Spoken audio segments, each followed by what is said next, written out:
आने वाला समय चुनाव का है। मेरे साथी पार्षद भी बैठे हैं और भी लोग बैठे हैं। पिछले समय मैंने एक बात कह दी, एक भाई या न्यूज़ 23 का भी बैठा है, ये भी बहुत तोड़ मरोड़ के पेश करता है। मैंने मेरी कौम की गिनती करवाई है। ऐसा नहीं कहा कि 70,000 की कौम है तो 70,000 का ठेकेदार मैं हूँ, मेरे को दे दो, ये कर दो। मैंने नहीं कहा। मैंने ये कहा कि 70,000 वोट हमारी माइनॉरिटी कौम के हैं। अगर राजेंद्र पारी को आप टिकट नहीं देते हो तो आप इस तरफ ध्यान देना, नहीं तो आने वाले अब ये भाई लोग क्या तोड़ मरोड़ के पेश करेंगे, ये कह देंगे 70,000 का ठेकेदार क्यों का बन गया। अभी 70,000 का ठेकेदार तो नहीं हूं, लेकिन इतना जरूर हूं, मैं इस 70,000 कौम का बेटा हूं, उनका भाई हूं, उनका बच्चा हूं। मैं ठेकेदारी ले तो नहीं सकता, लेकिन ठेकेदारी जता जरूर सकता हूँ। मुझे अधिकार मुझे अल्लाह ने दिया है। जो बंदा व्हाट्सएप पे लिखता है उसको नहीं दिया किसी ने। आपने बुलाया, मैं कुछ राजनीतिक बातें कर ली, हो सकता है यहाँ पे किसी के नहीं जची हो, उनसे माफी चाहता हूँ। लेकिन सामने बड़े बड़े कौम के बुजुर्ग और मेरे सरपरस्त बैठे थे, जो मेरी मन की बात में रोक नहीं पाया, इसलिए किससे नहीं जची है तो उस भाई से मैं माफी भी मांगता हूँ। विशेष कर ये 23 वाले से ज्यादा मांगता हूँ। अब कल पर जो मैंने एक व्यक्ति किसी के आगे चल रहा था, मैंने धीरे से कहा थोड़ा साइड में इसका नहीं, हमारे सरपरस्त है, तो इसने कह दिया, ये धक्का दे दिया। अरे अल्लाह का बंदा, तेरे को अल्लाह ने ये ताकत दे दी, इसका मतलब ये थोड़ी इसका नाजायज फायदा तो उठाए। नाजायज फायदा मत उठा, तू जिस फील्ड में है अच्छी तरह काम कर, कोई प्रॉब्लम नहीं है। तेरे को ये प्रॉब्लम है जीवन का से, तो तेरी मर्जी है जितना लिख। ये डरने वाला नहीं है, घबराने वाला, ये ऐसे ही आगे बढ़ेगा।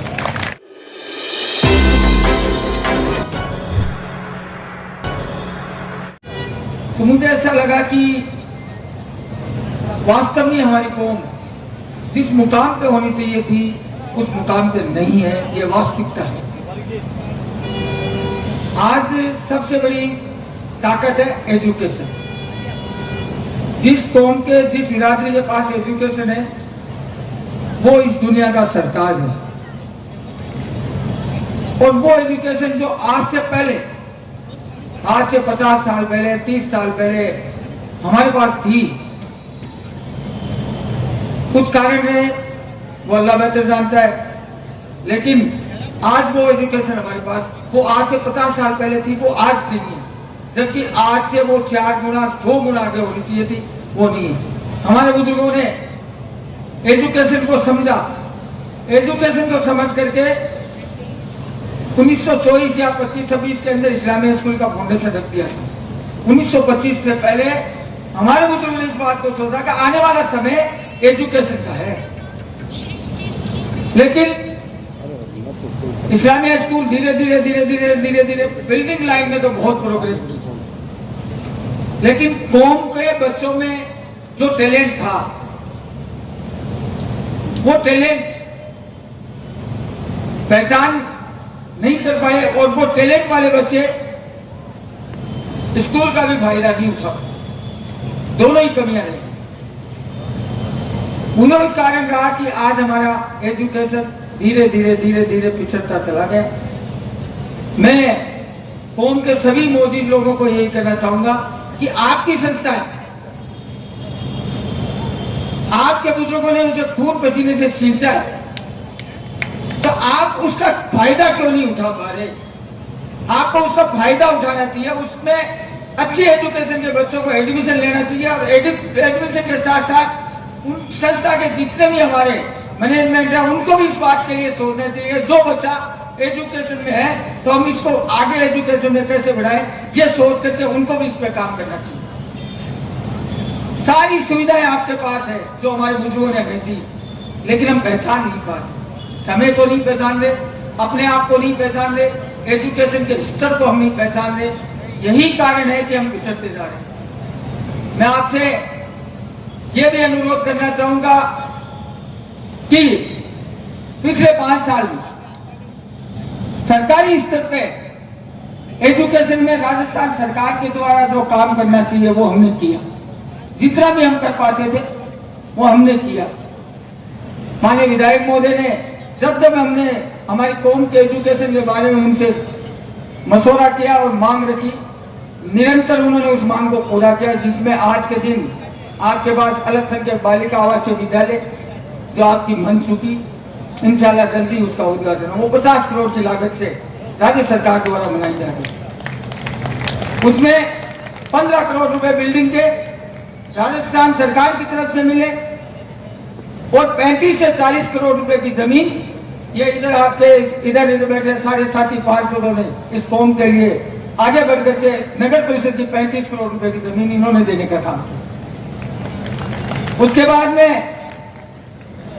शिक्षक एजुकेशन हब के रूप में उभरता जा रहा है। हमारे बच्चों को रहने की सुविधा नहीं थी, सरकारी स्तर पे हमने अल्पसंख्यक छात्रावास बनवाया, उसमें 2 बीघा जमीन राजस्थान सरकार के द्वारा दी गई। 2 करोड़ 40 लाख रुपए की लागत से बिल्डिंग का निर्माण हो चुका, तैयार। कम से कम 5-6 करोड़ रुपए का प्रोजेक्ट वो हो गया।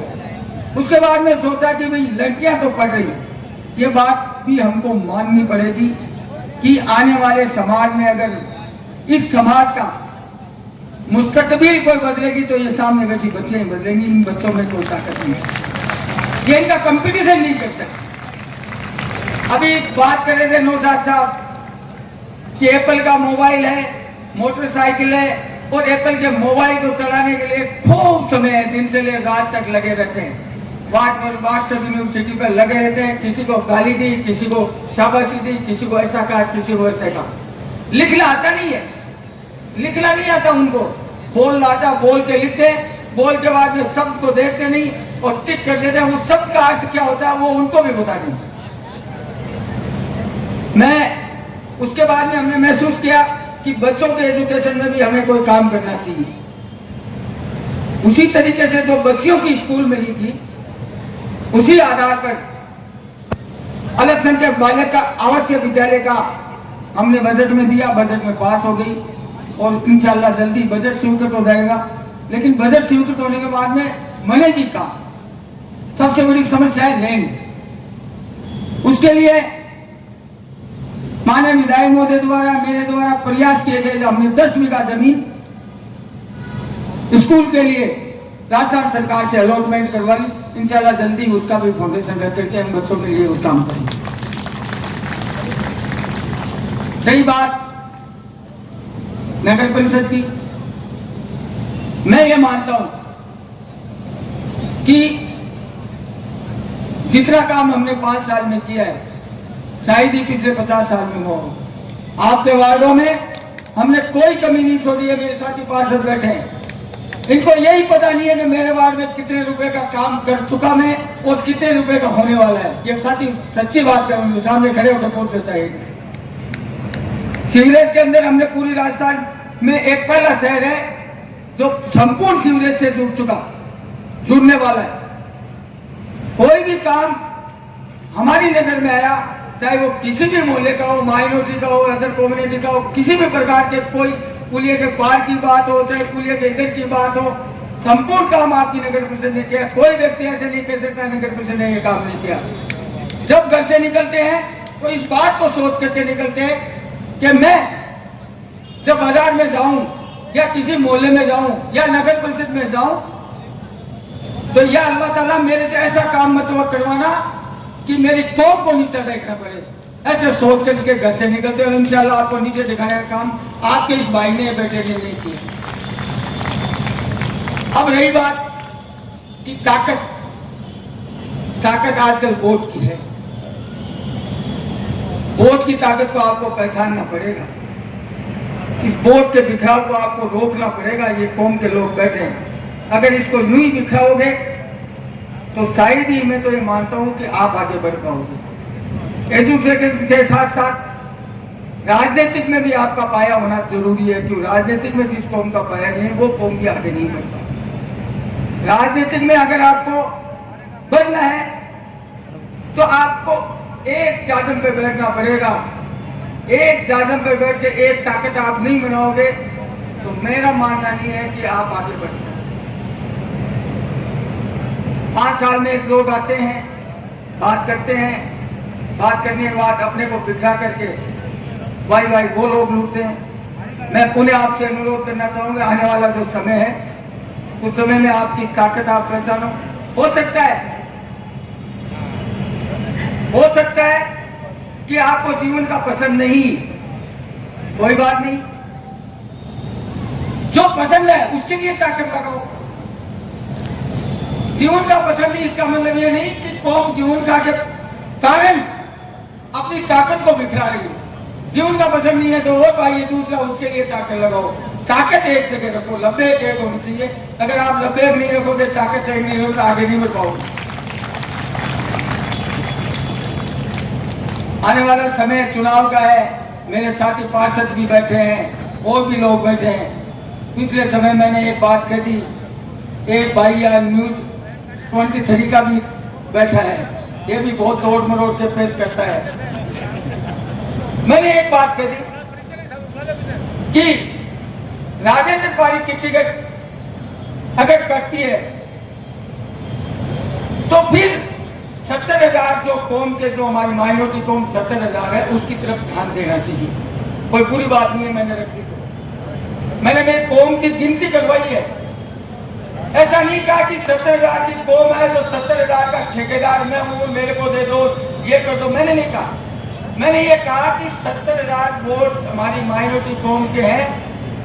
अगर राजेंद्र पारी को आप टिकट नहीं देते हो तो आप इस तरफ ध्यान देना, नहीं तो आने वाले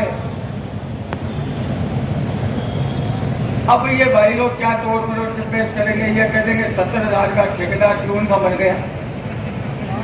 अभी 70,000 का ठेकेदार तो नहीं हूं, लेकिन इतना जरूर हूं, मैं इस 70,000 कौम का बेटा हूं, उनका भाई हूं, उनका बच्चा हूं। मैं ठेकेदारी ले तो नहीं सकता, लेकिन ठेकेदारी जता जरूर सकता हूं। मुझे अधिकार मुझे अल्लाह ने दिया है। जो बंदा व्हाट्सएप पे लिखता है उसको नहीं दिया किसी ने। 70,000 की ठेकेदारी इसलिए कर सकता हूं कि आपने पार्षद चुने और चुनकर आपके पार्षद चुने द्वारा आपके लोगों ने मुझे चेयरमैन बनाया, इसलिए मैं 70,000 का ठेकेदार तो कर सकता हूं।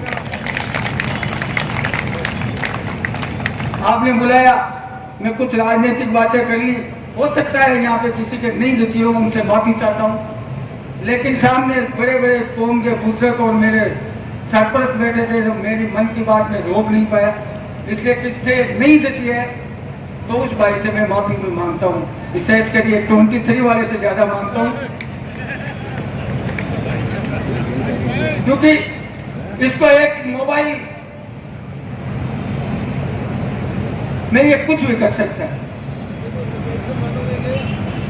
अब कल पर जो मैंने एक व्यक्ति किसी के आगे चल रहा था, मैंने धीरे से कहा थोड़ा साइड में इसका नहीं, हमारे सरपरस्त है, तो इसने कह दिया, ये धक्का दे दिया।